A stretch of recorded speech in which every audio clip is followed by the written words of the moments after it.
ગરમી મુદ્દે એએમસી અને હવામાન વિભાગ સામસામે। એએમસીનું આગામી 5 દિવસ રેડ એલર્ટ તો હવામાન વિભાગનું યલો ઓરેન્જ એલર્ટ। અમદાવાદ શહેરમાં આવતીકાલથી 5 દિવસ ગરમીને લઈને હવામાન વિભાગ દ્વારા રેડ એલર્ટ જાહેર કરવામાં આવ્યું છે।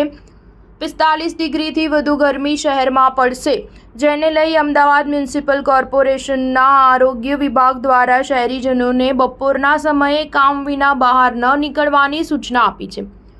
મ્યુનિસિપલ કોર્પોરેશનના આરોગ્ય વિભાગના વડા ડોક્ટર ભાવિન સોલંકીએ જણાવ્યું હતું કે 45 ડિગ્રી આસપાસ તાપમાન રહેવાનું હોવાને લઈને નાના બાળકો, સગર્ભા અને વૃદ્ધોએ બપોરના સમયે બહાર નીકળવું નહીં।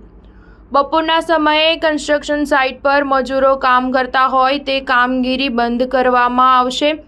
પાણીની પરબો અને છાશ વિતરણ વગેરે એનજીઓની સંસ્થાની મદદથી કરવામાં આવી રહી છે।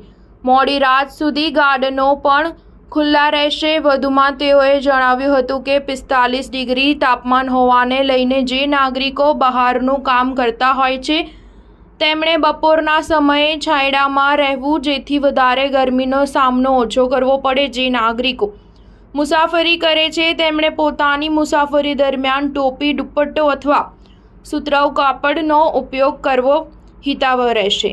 જો ગરમીને લઈને કોઈ પણ લક્ષણો જણાય તો આરામ કરવો અને વધારે તકલીફ હોય તાત્કાલિક ધોરણે ડૉક્ટરનો સંપર્ક કરવાનો રહેશે। સ્ટાર ન્યૂઝ 7 હંમેશા સચ્ચાઈની સાથે।